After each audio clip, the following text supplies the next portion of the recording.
Welcome to Our Girl Relationships. On this channel, we talk about problems people face in their day-to-day lives. Let's start with a video. My family and I live in Boston. I, 26 female, got married a year ago to my husband, 29. Both of our families live here, and we were both born here. My husband and I were schoolmates in high school, but we never really spoke. He was a late bloomer, and I was a popular chick. I'll admit, I noticed him a few times, but you wouldn't really consider him my type. We met again when we were both had graduated from college. He had cleaned up quite nicely, and he wasn't that shy dude anymore. I was super attracted to him the first time we met again, and I wasn't one to hide it if I thought you were attractive. If I liked you, you would know. We started dating 3 months later, and it was my best relationship ever. Well, you can tell because we ended up getting married. My husband's family members are sweet, though they have their annoying moments, but it was nothing I couldn't handle until recently. He has a kid sister who adores him. She is his only sibling, so they are very close to each other. His sister is 17 years old and seems to have this liking for pranking him because my husband seems to always fall for the pranks, which excites her. I sometimes think that he's pretending just to make her happy because some of the pranks are ridiculous and even I wouldn't fall for it. However, it is always funny to watch, so I indulge them. There were times where it was okay to prank him, and other times it seemed really unnecessary. The pranks started getting more and more frequent, and she would go above and beyond to make sure that she did. We were a very welcoming couple, so our family members were comfortable coming to our home. The only boundary we set with our relatives and friends was that if it was late or they were going to sleep over at our place, they had to inform us beforehand. One Sunday afternoon, while I was in the kitchen, my sister-in-law came to the house. It so happened that I glanced at the camera at that time and saw her come in. She was usually bubbly, and if she was around, everyone would know it. So it was a surprise to see that she didn't announce herself. In fact, I seemed like she was trying to be as quiet as possible, so I figured that she came to prank someone, and this time I was going to be pranking the prankster. She didn't know that I saw her, which was just perfect. My husband had no idea that someone was in the house. She went into our closet, and my guess was that she wanted to stay there to scare my husband whenever he came into the room. I locked the closet door and locked the room as well so that no one would hear her cry for help. After about 2 hours, I went and opened the door for her and told her that I pranked the prankster. I thought it would be all jokes like normal, but she wasn't having it.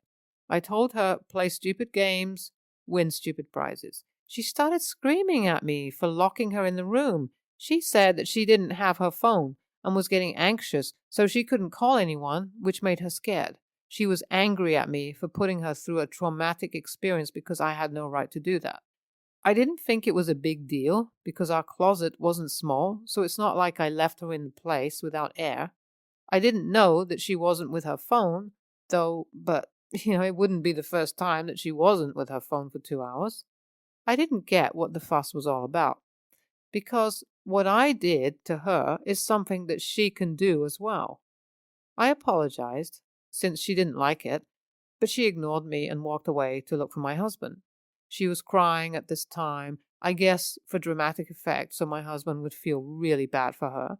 I heard her complaining to him and saying how she was anxious there and almost had a panic attack, and how it was the worst experience of her life, and she doesn't wish it on anyone else. I was so disgusted hearing all that she was saying. My husband bought it and came and confronted me about it. It was honestly surprising for me. Like, why are we having this conversation? It was just a prank, for which she had done worse things and gotten away with it. Later that evening, her mom and cousin called me and said all sorts of things to me. She said that she would blame me because I didn't have kids of my own. That hurt me, so I respectfully asked them to stop speaking to me like that. My sister-in-law later said that she wanted monetary compensation for what I did to her. That was the funniest thing I had heard all year. Of course I declined. More like I ignored her, actually. If she wanted ice cream or chocolate as compensation, I would understand. But she wanted me to pay her for damages. What damages exactly? She seemed to have brainwashed everyone because they were all with her on her side. She said she was going to sue me if I didn't comply because she almost died in there. The next day, it was still a topic, and she wasn't joking about suing me. More and more people were calling me to say how horrible I was for what I did to my sister-in-law. I couldn't believe that my husband especially was letting this happen, so I started to wonder if what I did was really wrong, since everyone was against me. I asked her what compensation she wanted, and she asked for at least $2,000. I laughed so hard. Was this a joke? Really? There were so many other things to do with $2,000 than spend it on some entitled teenager.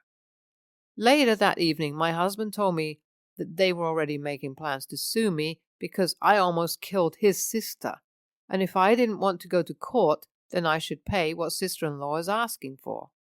I spoke to some of my friends, and we couldn't seem to come to a conclusion. Some of them were with my husband and his family, and others thought it was a way to extort my money. I went to mother-in-law's house to speak to them about what happened in there while she was locked. Sister-in-law said she had an anxiety attack, and she couldn't breathe and it felt like she was going to die.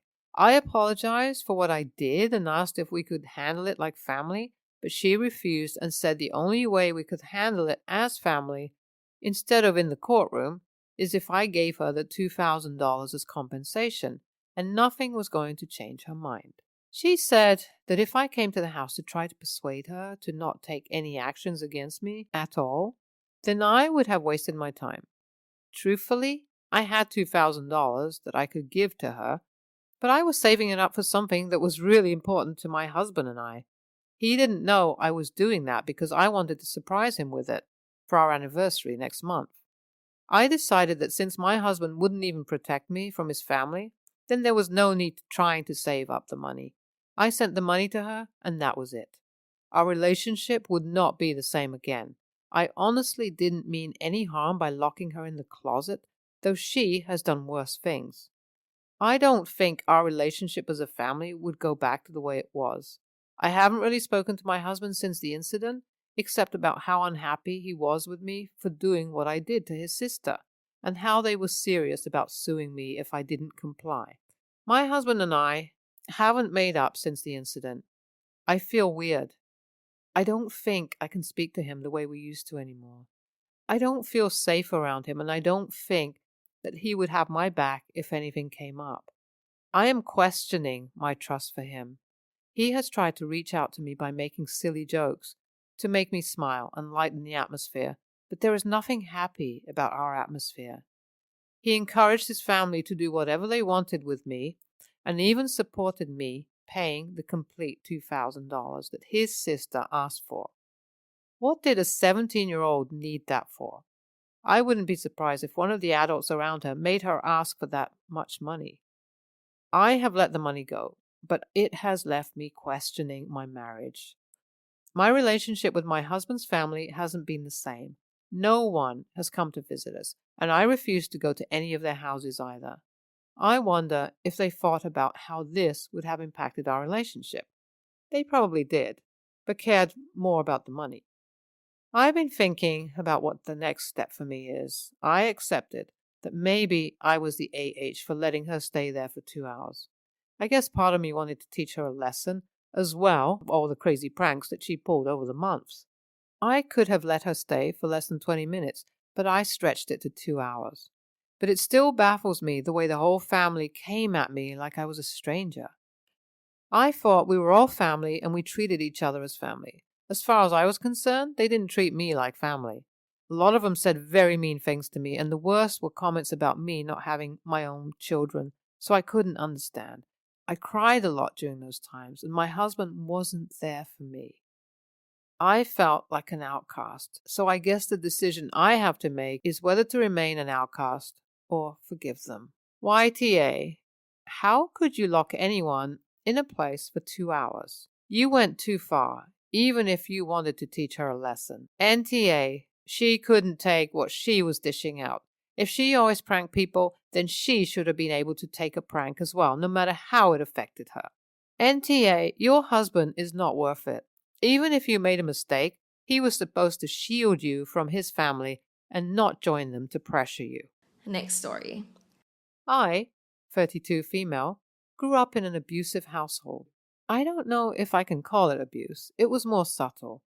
They would always comment about my appearance and my intelligence, praising my brother at my expense. My father even said that I was unplanned and they would have been better off without me in a fit of a rag. It was repeated so often that it all seemed true. I had stopped talking to everyone.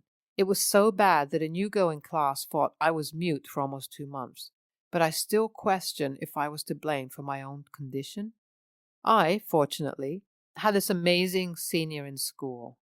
She helped me through all of this, kept my self-esteem alive, helped me move out. I went to NC with my parents. Had talked to my mother almost 4 years ago. Don't even remember when I had last talked to my dad, but they contacted me 3 months ago. Everyone apologized and made me understand how there were just loads of misunderstandings between us. They said they are proud of me. I always wanted that validation, so I ate it all up. It was cathartic. It made me cry. They invited me to my brother's wedding, and I was elated. Why even marry when you are in debt? I was in a different town, but my mom invited me a week before the wedding. Saw that house again after more than a decade. Nostalgia was running through my blood. Everyone was nice. My perceptions were about to change when on the second day of my visit, my mom told me that my brother is in crippling debt and they need my help. I just snapped at that moment, like F off. All this drama was going on just to get some money out of me. Why even marry someone when you are in debt? I shouted at my mom, cursed her, and left the house immediately. Maybe I did overreact, but it was the culmination of all the pent-up emotions that I had tried to suppress over the years, and now all of them have started blaming me. They think I don't understand how family works. I am gross for thinking they would do all this for money. I made his wedding about me and similar shit. AITA? Thank you to all of you for all the love and support. I can't express how much it matters to me. I have booked a therapy session.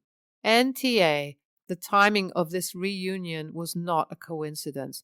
It was a move to get money out of you because of your family.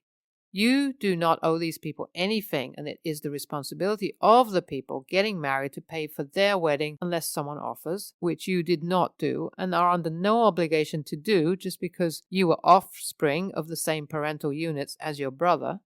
You are saying that all this reconciliation show was only to get you to give your brother money to lower his debt? Even if you had a tattoo on your butt that said ATM in large letters? This is some low-level stuff.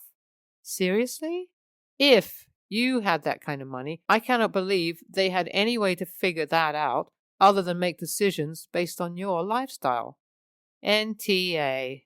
Next story. I have been vegan since I was 22. My partner, who I have been with for 4 years, became vegan when we met. Largely because I enjoy cooking, but also because it means a lot to me to share this value with a partner. IDGAF, about friends, family, not being vegan, and not pushing it on people. But I was very open about not being comfortable with cooking meat and dairy in my own house, especially if we moved together. He totally accepted it and had previously been pescatarian for a few years, so didn't mind at all. FYI, this was a conversation we had before he even asked me out. It was my birthday last week. I'm not super close to my family, but my boyfriend is very close to his, and they've always been kind to me the times I've seen them. They wanted to throw me one of their traditional family birthday parties, which was really lovely of them, so I accepted. As we don't live too close, this meant a trip out to town, about 5 hours, and staying over. Now, in the past, when we have stayed, we've brought our own food with us, and I've cooked the things I've been fine with.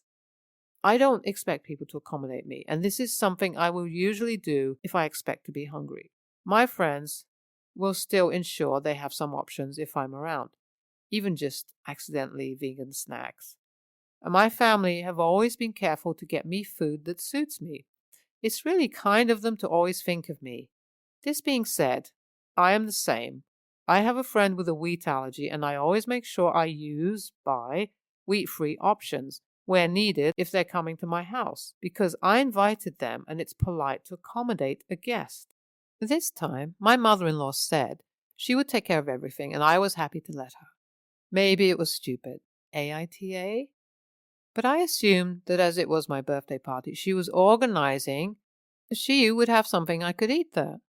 But there wasn't a single thing on the table that I could eat. She made me a birthday cake, which was lovely and thoughtful, but I couldn't eat it. I didn't expect everything to be vegan at all, but almost everyone can eat vegan food, so it wouldn't be as if my food would be separate from theirs. Theirs would be separate from mine. But all the food there was stuff only they could eat. I was super confused and upset because my reasons had become moral over time, but started as a digestive health thing, and my parents' family couldn't even bring one dish I could eat to the birthday party they insisted on throwing. As we were staying in the same house, I found a moment to excuse myself and ordered some food from a local store and sat upstairs eating it. Here's where I might be the a-hole. My partner came to find me upstairs to blow up my candles and cut the cake, but I refused. I can't eat it, so how is it my cake? And remained upstairs for a while with my takeaway. I did eventually go back down and try to join in, but the food situation soured the whole thing for me. My partner said at the time that I was rude and spoiled, and has said so since, which makes me wonder if I am. Am I the a-hole? NTA, but they are big time. If you really want to throw a party for someone to celebrate them, you make sure they are happy about it by finding out what they like. Otherwise, it's not at all about them. They did nothing for you. A party without food you can eat isn't a party for you, but you were an excuse to party among themselves. A party that was really for you would not just have something you could eat. It would have your favorite foods first and foremost, and something in addition for the rest. When I threw a party for a good vegan friend, I even learned to make a vegan burger and vegan cake from scratch to make them happy. That's what you do if you really love someone and really want to do something for them. If you don't even care enough to provide any food at all, how much do you really care about them?